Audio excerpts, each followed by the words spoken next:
Welcome, friends, to another Wolff Responds.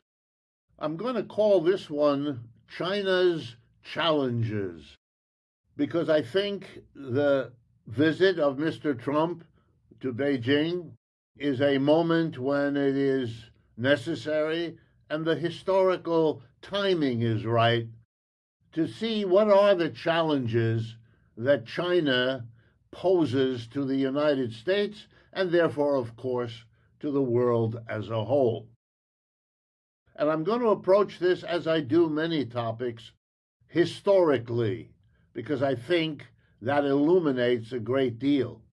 And I also think that the discussions in the media are mostly focused on what you might call great power conflicts, U.S. versus China, and all of that. That's not what I'm going to do. I'm going to try to go behind all of that and ask and answer this question. How did it come to be? 观众朋友们大家好，欢迎收看本期的小初说世界。今天我们要聊一个非常反常识，甚至让很多西方精英感到无比刺痛的话题。大家平时看新闻总能听到美国对中国在科技、军事，甚至所谓人权领域的各种指责。但你有没有想过，抛开这些表面的博弈，美国政客内心深处对中国真正的终极焦虑到底是什么？最近，美国著名马克思主义经济学家理查德·沃尔夫的一段演讲视频火了。他没有用西方政客那种居高临下的傲慢态度，而是用极其锐利的历史视角，扯下了西方世界的一块遮羞布，点出了中国崛起背后那个让西方世界感到不可思议的超级爆点。今天我们就跟着沃尔夫教授的硬核逻辑，一起扒一扒中国模式的底层逻辑。Welcome, friends, to another Wolff Responds. I'm going to call this one China's Challenges, because I think the visit of Mr. Trump to Beijing is a moment when it is necessary and the historical timing is right to see what are the challenges that China poses to the United States and therefore, of course, to the world as a whole. And I'm going to approach this, as I do many topics, historically, because I think that illuminates a great deal. And I also think that the discussions in the media are mostly focused on what you might call great power conflicts, U.S. versus China, and all of that. That's not what I'm going to do. I'm going to try to go behind all of that and ask and answer this question.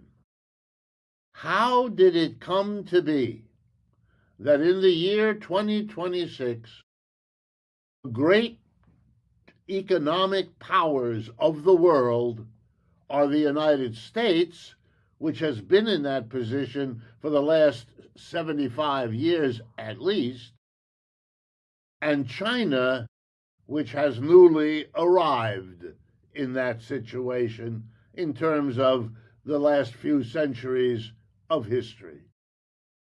Because I think if we can answer that question, we can account for how and why China has arrived at the position of economic, political, and indeed also military power, then we will understand where things are likely to go and not be fooled or deflected by details that are very current and that don't reflect how these two countries are changing as they bump into each other.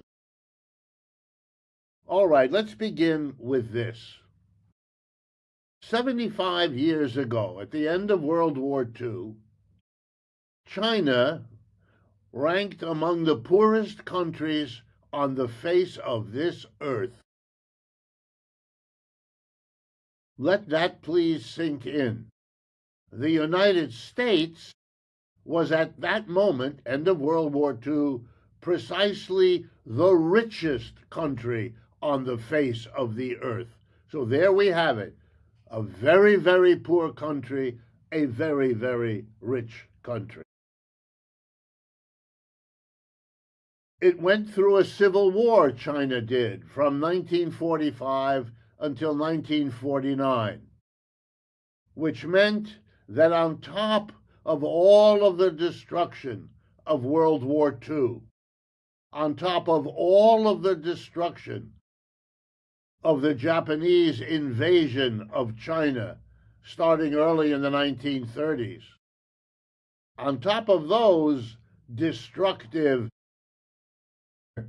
wreckages, we had a civil war for 4 or 5 years. So the poorest country on earth, or one of the poorest, was also one of the most destroyed by all that happened between 1931 and 1949. Last point.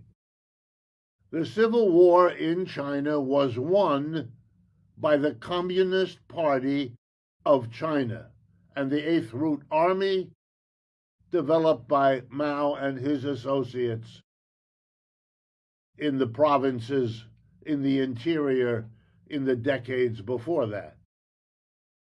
Very, very poor country, wrecked by multiple invasions and wars,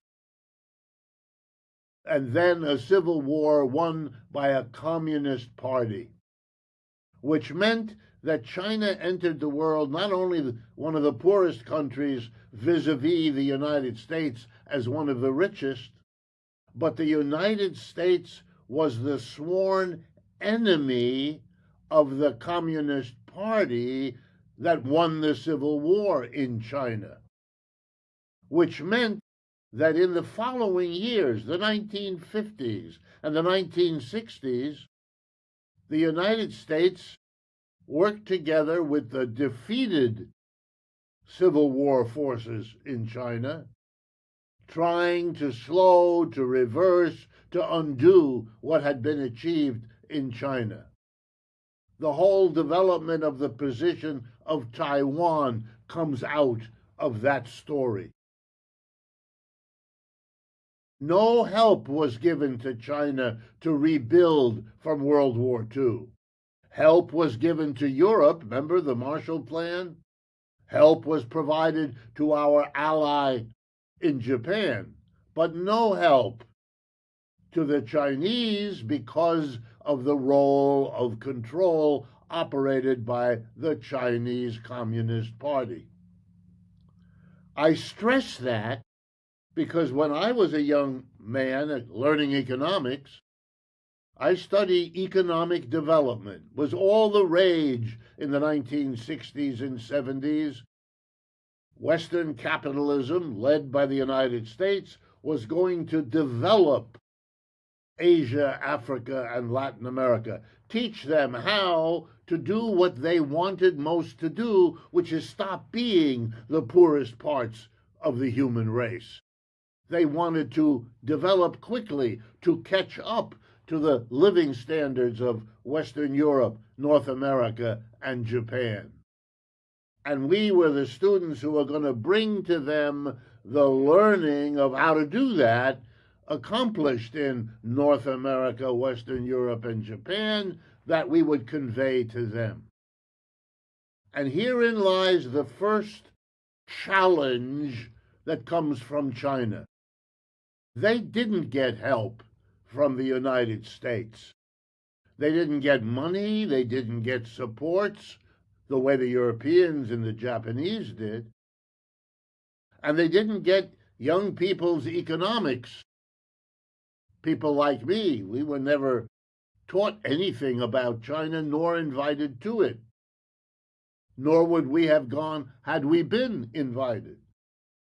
China was a pariah. China was not recognized in the 50s and 60s as a country. The United States refused to recognize China, to exchange ambassadors, and all of that. The American position then can best be described as hostile, with hopes that China would just go away somehow.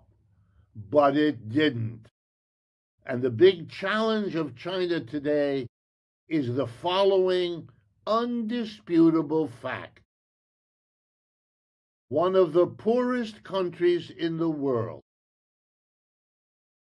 has caught up to what was the richest country in the world 75 years ago. And it did so without any financial help, without any material help, in fact, with nothing other than hostility and enmity. Wow. What did the Chinese have that could begin to explain this? Why is the most successful story of economic development of the last half century the story of China? No other country in Asia, Africa, Latin America can display what the Chinese have achieved. Well, here comes the second challenge. What's unique about China is how it organized its economy and how it organized, in particular, the relationship between the government and the Communist Party on one side and its economy on the other. Because if you want to know what makes China the powerhouse it is today, it is above all else the economy. They have grown their economy unlike anyone else. In 3 to 4 decades, they achieved what Western Europe took 3 or 4 centuries to do. They have figured out how to speed up economic development. At what moment? At a moment when most of the world is poor, like China was, and wants to get rich, like China has become. And that's, of course, why China represents a challenge, because the whole world, Asia, Africa, Latin America in particular, but not just them, are looking to China more and more as the model to replicate, as the model to learn from, as the way to do what is their highest priority. And now let me drive home what the Chinese economy is that helps explain its spectacular growth to the point where it can present these challenges. China is a hybrid. It's not a private capitalist economy, kind of like the United States and, say, Britain. And it's not the Soviet Union either, where instead of private enterprises, the government owns and operates most of the industrial enterprises and a good number of the agricultural as well. No, China is neither the one nor the other. China is a hybrid. Half of China's economy, roughly, is state-owned and operated enterprises. And the other half is private capitalist enterprises, owned and operated by capitalists who are Chinese and by capitalists who are non-Chinese. That's already one uniqueness. But on top of this hybrid sits a government that has lots of controls on both sides of that hybrid. Much more control than we see any state having in the West. And then on top of the government sits a communist party, a party committed throughout its history to socialism, to moving beyond capitalism. That's why Marxism is taught in Chinese universities. Marxism is a philosophic position that the Chinese, having interpreted in their way, you might say what they practice there is Marxism with Chinese characteristics. And of course, I'm borrowing from how they describe their economy as socialism with Chinese characteristics. They have a philosophy their Communist Party, that governs their government, which in turn regulates their economy. And that formula is what explains a good bit of their remarkable achievement. And look at the irony, should challenge each of you in your own thinking.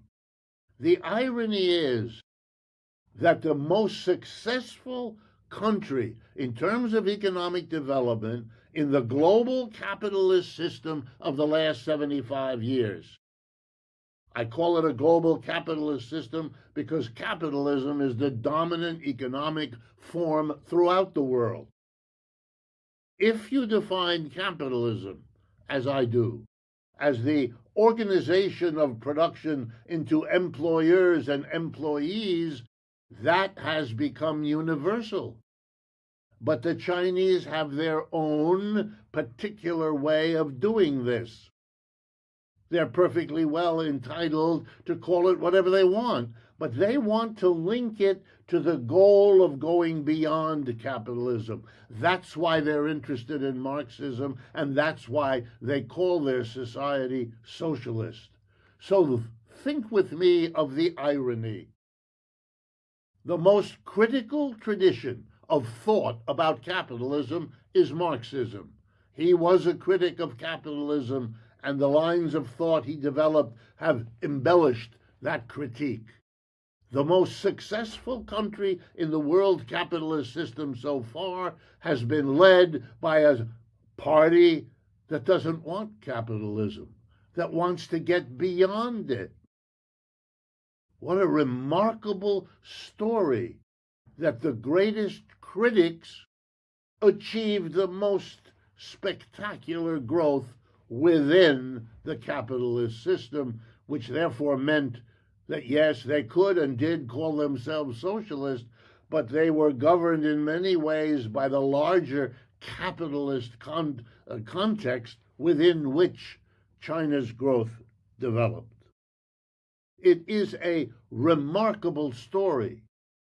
It challenges the United States, not just because China has a navy in the South China Sea and that's important, not just that it's a major shaper of the war in Iran, thousands of miles away, not just that it is the great, quote, adversary of the United States, important as all of those things are. But the deeper challenge is to ask and dare to answer, why is it China? Why are we not having Mr. Trump visit the great country of Malaysia or Egypt or South Africa or Brazil, or you fill in the blank? China is what's on the agenda. And it would be nothing other than crude ideology to imagine that the Communist Party, the Marxist thinking, the governmental controls, the hybrid quality, all of them were not important. They're somehow not to be thought much about. We're just about to deal with China as a big power vis-a-vis the United States. Not only have we explained how China came to be, but we can now take the last step of this argument. China is growing in a way that the United States stopped doing years ago. It's not just the rates of growth of GDP, 2% now in the United States, over 5% now in China. That relationship, that's what it's been for many decades, and there is no reason to imagine it's going to stop anytime soon. China is about to catch up and then to surpass. The challenge of China is for the rest of the world to come to terms with the extraordinary achievement this country has made.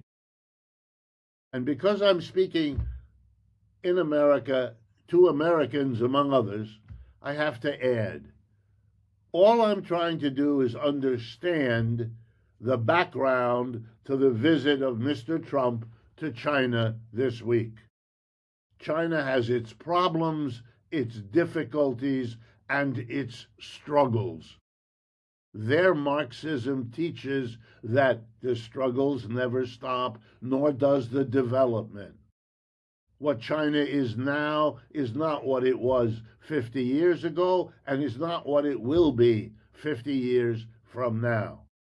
I am not endorsing China any more than I'm endorsing the United States or anybody else. But I am trying to understand the realities and not get distracted by the ideological warfare between what Mr. Trump stands for and what Mr. Xi Jinping stands for in China. If interventions like this strike you as useful, if they help you understand what's going on, then please share them. Friends, neighbors, co-workers, family. That's why we make them. And of course, if you can help us defray the costs of producing and distributing these videos, we would be enormously appreciative. Just go to our website, democracyatwork.info, and you will find all the ways to do that. Thank you. 好了，听完沃尔夫教授的这段硬核分析，你有什么感想？你认为西方真的看懂中国模式了吗？欢迎在评论区留下你的高见，我们一起探讨。如果你觉得今天的内容有深度，够硬核，别忘了点赞、转发、关注小初说世界。我们下期节目不见不散。